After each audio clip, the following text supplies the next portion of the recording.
मैं एक और चीज कर लूं, राजेंद्र साहब आपके पास आ रहा हूं, उससे पहले मेरे एक दर्शक हैं और ये रोज हम और आप इसको फेस करते हैं, जो भी सोशल मीडिया में कुछ इंडिपेंडेंट होकर अपनी बात कहता है और रोज इसको फेस करता है, और ये कहते हैं कि भाई आपकी एनालिसिस कहाँ गई जब लोकसभा का इलेक्शन था, आपकी एनालिसिस कहाँ गई जब, वो तो राज्यसभा के इलेक्शन में भी कह रहे हैं कि आप लोग कहाँ थे कि राज्यसभा की एनालिसिस, विधानसभा की एनालिसिस।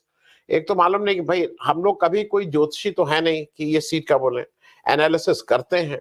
2019 पे हमने नहीं, पूरे देश ने एनालिसिस की थी, और पुलवामा बालाकोट को जिस तरह से यूज किया गया था वो हमारी एनालिसिस के बियॉन्ड था। मैं थोड़ा एक बात और, विशाल पंडित जी कभी खुद पूछिएगा कि वेस्ट बंगाल में जब अमित शाह और मोदी जी नारा लगाते हैं अब की बार 200 पार, तो क्या आपने कभी जाके उनसे पूछा कि अब की क्या हो गया था? जब उनके, वो तो स्टेक होल्डर्स हैं, हमारा तो कोई स्टेक नहीं, हम तो अपने हिसाब से भाई जो है इसको, वो तो वहां खुद सही गलत खुद कर रहे हैं। जब बिहार में अमित शाह साहब कहते हैं कि इस दिन मतगणना वाले दिन देख लीजिएगा कैसी हालत होगी, तो उसके बाद तो नहीं दिखाई पड़ते हैं। जब मोदी जी नोटबंदी करते हैं और कहते हैं 50 दिन बाद या 30 दिन बाद, कितने दिन बाद जिस चौराहे पे मिलना, उस चौराहा आपको मिल गया क्या जहां मोदी जी खड़े हुए आपको मिले हो नोटबंदी के बाद? मेरा कहना यह है कि आप लोगों को भी थोड़ा रिस्ट्रेन रखना चाहिए भाषा पे अपनी। अगर आपको लगता है कि ये एनालिसिस ठीक नहीं है, बिल्कुल आपको अपना हक है ये मानने का कि एनालिसिस ठीक नहीं है। जो मेरी हम लोगों की समझ में आता है, हम लोग उस हिसाब से इसको कुछ इस पे बात करते हैं। लेकिन जो जो आप लोगों की एक बायसनेस है टुवर्ड्स दिस की जीतेगा तो मोदी, आएगा तो मोदी ही, वो लोकतांत्रिक परंपराओं के लिए बहुत अच्छी चीज नहीं है।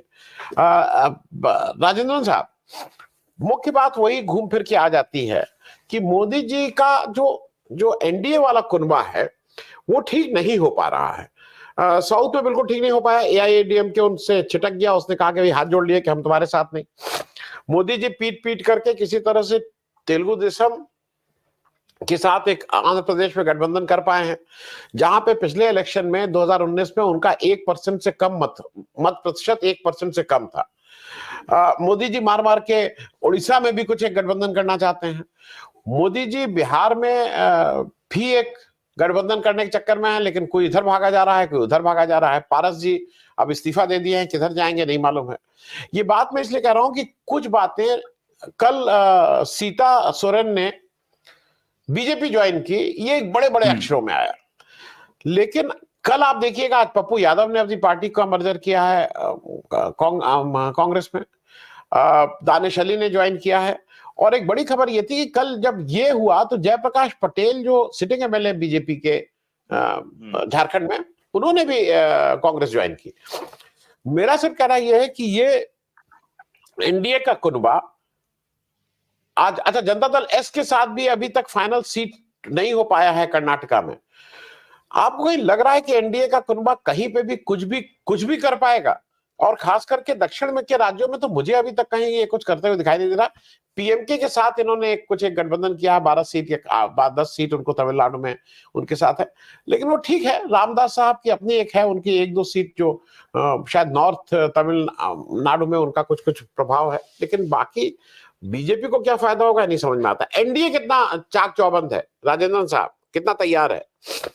आनंद जी, हम साउथ को पहले ले लेते हैं। तो साउथ का ये स्थिति है कि देखिए, आपने जिन राज्यों के नाम लिए हैं, तमिलनाडु, आंध्र प्रदेश, कर्नाटका, तेलंगाना, तो इनका अगर आप पिछले कई दशकों से वोटिंग पैटर्न को देखें तो वो परफॉर्मेंस बेस्ड होता है ज्यादातर, और दूसरा होता है कि लीडरशिप जो लोकल सतर्क होते हैं उनके हिसाब से वोटिंग चलता है। कर्नाटका में अगर हम तमिलनाडु को पहले लें, तमिलनाडु में ये सीधी लड़ाई थी एमजी रामचंद्रन और करुणानिधि के बीच में। मैं थोड़े आगे आ गया हूं, उसके पहले आप देखें तो कई ऐसे लीडर रहे हैं, लेकिन मूलतः ये करुणानिधि और एमजी रामचंद्रन के बीच में था। उसके बाद जयललिता और करुणानिधि के बीच में रहा। तो जहां उस लेवल के जो नेता रहे हैं लोकल लेवल पे, वही पैटर्न आपको, और वो जिस सेंटर में जिस पार्टी के साथ जाते हैं वो वहीं पे सपोर्ट जाता है। लेकिन एआईएडीएम की हालत आज के दिन पे ऐसी है कि it is a rudderless party, मतलब उसका जो नेता है वो उस टाइप का इवोक नहीं कर सकता है जिस टाइप से जयललिता ने एक पकड़ बनाई हुई थी लोगों के बीच में। अम्मा मतलब समझ लीजिए वो अम्मा के लिए कुछ भी करने के लिए तैयार था एआईएडीएम का कैडर। आज के दिन पे एआईएडीएम का कैडर जो है पूरा बिखरा हुआ है, पहली बात। दूसरी बात, डीएमके का कैडर आज भी बिल्कुल पकड़ में है, जबकि डीएमके के अंदर भी भाइयों में लड़ाई हुई थी, परिवार में लड़ाई हुई थी, लेकिन स्टालिन ने सबको जुटा के एक मजबूत डीएमके बना लिया। करुणानिधि के जो एक एरा खत्म हुआ उसके बाद। तो यहां तक तमिलनाडु की बात है, वहां पे बीजेपी का चाहे अन्नामलाई जितनी भी कोशिश कर लें, देखिए मूलतः परफॉर्मेंस वर्सेस रिलीजन वहां पे आप नहीं खेल सकते हैं तमिलनाडु में, क्योंकि Tamil Nadu is by nature religious state. वहां पे आपको हर परिवार में मतलब आस्तिक ज्यादा मिलेंगे, नास्तिक बहुत कम मिलेंगे। नास्तिक भी हैं, लेकिन वहां पे जो धर्म है वो इंडिविजुअल है, वहां पे दिखावा नहीं होता है आनंद जी। और यह चीज नॉर्थ में देखिए जिस तरीके से आपके कीर्तन भजन होते हैं, साउथ में आपको एक जगह के अंदर मिलेंगे, यहाँ पे आपको कहीं पे भी हो जाएगा। तो ये एक तरीके का जो नेचर है वो आप नहीं कर सकते हैं जो बीजेपी कर पाती है नॉर्थ में। तो इसलिए वहां पे पकड़ नहीं होगी। आप मूलतः बात यह है कि आपने 10 साल में आप अपने डेवलपमेंट प्रोजेक्ट्स को लेके अगर तमिलनाडु के पास जाते, तमिलनाडु के लोगों के पास जाते और कहते कि ये हमने किए हैं इसलिए हमारे लिए दोबारा वोट करो, क्योंकि हमें और 5 साल चाहिए, क्योंकि जो बाकी डेवलपमेंट प्रोजेक्ट्स हैं उसको पूरा करें, चाहे वो स्पेस हो, चाहे वो न्यूक्लियर हो, चाहे आपके रेलवेज हो। आप जो जिस तरीके से आप मार्केटिंग करते हैं या पैकेजिंग करते हैं वो वहां साउथ में नहीं चलेगी। और यही चीज कर्नाटक में भी है। कर्नाटक के असेंबली इलेक्शन में हमने देख लिया आनंद जी कि जितनी भी तिकड़मबाजी की वो वहां के लोगों ने उसे नकार दिया, और यही चीज आपको लोकसभा में भी देखने को मिलेगी। शरद जी ने जो ईवीएम वाली बात बताई थी, और वही एक जो तरीका है आज के दिन पे जहां पे मैनिपुलेशन करके आप रिजल्ट को बदल सकते हैं। अदरवाइज जैसे आनंद जी आपने स्टार्टिंग में कहा था 272 भी पहुंचना मुश्किल होगा। और साउथ का कंट्रीब्यूशन 129 में, देखिए मैं कोई नंबर देके या कुछ नहीं कर सकता हूं क्योंकि मैं ग्राउंड पे नहीं हूं, लेकिन जो एवरेज एनालिसिस पिछले दशकों के इलेक्शन के मैंने किए थे, जब आपका दोपहर को फोन आया था, तो उससे मैं ये बता सकता हूं कि कम से कम 120 के मतलब 120 सीट जो इंडिया अलायंस है उनको मिलेगा। बाकी 9 सीट इधर उधर हो सकते हैं, और वो भी इसलिए क्योंकि जो अलायंस बनाए हैं उनके कारण हो सकते हैं, जैसे पटाली मक्कल कच्ची है या केरल में कुछ अलायंस किए हैं। सर केरल का अगर मैं थोड़ा सा उदाहरण ले लूं आनंद जी, शशिधरन जैसे एक परफॉर्मर को जिन्होंने मेट्रो को भारत में पूरा एक स्थापित किया, आपने उनको खड़ा किया, वो भी नहीं जीत पाए। तो यानी आपको ग्राउंड लेवल पे समझना पड़ेगा आप किस पार्टी से आप आइडेंटिफाई कर रहे हैं, परफॉर्मेंस बेस्ड पार्टी पे कर रहे हैं या एक रिलीजियस बेस्ड पार्टी पे। तो लोगों का जो रुझान है वो आपके नजर आ गया। यानी तमिलनाडु, कर्नाटका, केरला का मैंने आपको एक सिंपल सा एग्जांपल दे दिया है। अब आ जाते हैं सर आंध्र प्रदेश पे। आंध्र प्रदेश पेक्युलर स्टेट है।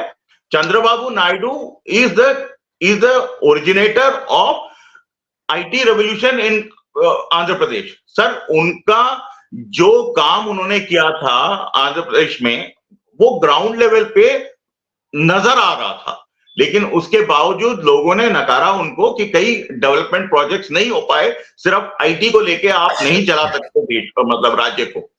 और उसके बाद चंद्रबाबू नायडू का एक स्तर गिरता चला गया है कि परफॉर्मेंस उनकी कैडर नहीं कर पाई है।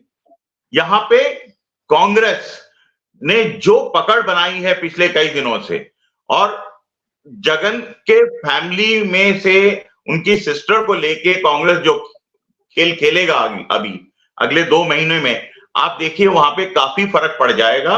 वोटिंग परसेंटेज में हो सकता है कई सीटों में भी फर्क पड़ जाए। अब आखिरी आ जाते हैं तेलंगाना में जो चीफ मिनिस्टर हैं, उन्होंने जो काम करके दिखा दिए हैं पिछले 2 महीने में, 3 महीने में, वो एक मापदंड बन गया है लोकसभा के वोटिंग। देखिए बिल्कुल दिमाग में रहेगा वोटर के सामने। देखिए हमने एक नेता को चुना, उसने जो वायदा किया उसने लागू किया।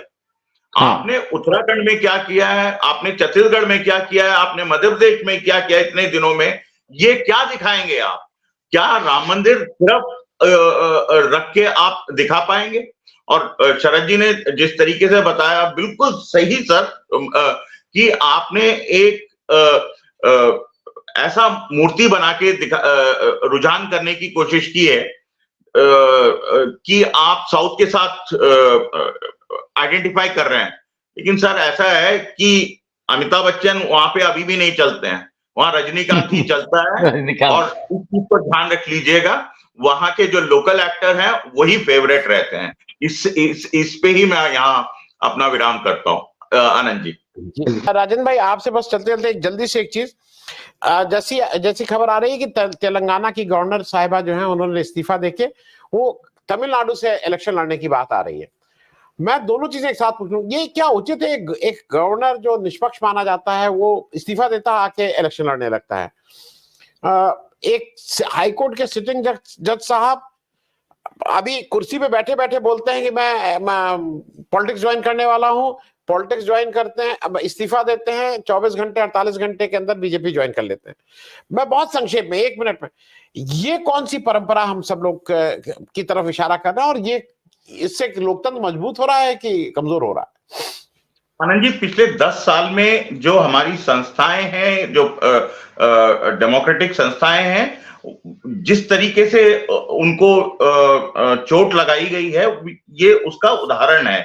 चाहे वो गवर्नर हो, चाहे आपके सिटिंग हाईकोर्ट जज हो, तो यानी आपके हर इंस्टीट्यूशन को जिस तरीके से आहत पहुंचाई गई है, वो उसी का परिणाम है कि आज चाहे वो साउथ हो चाहे नॉर्थ हो, ये परेशानी हम लोगों को देखने को मिल रही है। आनंद जी, एक चीज और मैं साउथ के बारे में ऐड करना चाहूंगा, प्रदीप जी ने और शरद जी ने भी और महापात्रा जी ने भी बताया है। देखिए सबसे इंपॉर्टेंट, भाषा के बाद जो अभी सबसे बड़ा मुद्दा तमिलनाडु में उठ के आ रहा है, या कर्नाटक या केरल में, वो है डीलिमिटेशन का। क्योंकि ये पार्टियां जन जन के साथ बता चुकी हैं कि अगर डीलिमिटेशन हुआ तो आपके जो फाइनेंसेस हैं, आप जितना पैसा आप सेंटर को देते हैं और जितना सेंटर आपको देता है वो कम हो जाएगा, आपकी प्रेजेंस संसद में कम हो जाएगी। तो ये मुद्दा जो है वहां पे आम आदमी बहुत अच्छे तरीके से समझ रहा है, और ये चीज, इसका जवाब ना तो बीजेपी के पास है कि वो करेंगे या नहीं करेंगे। तो ये सवाल जो है आपका गांव में भी, ये क्योंकि केरल में जिस तरीके से राजनीति बात होती है, ये सब बातें होती हैं और ये सवाल पूछे जाएंगे आनंद जी, इसीलिए मुश्किल पड़ेगा जी।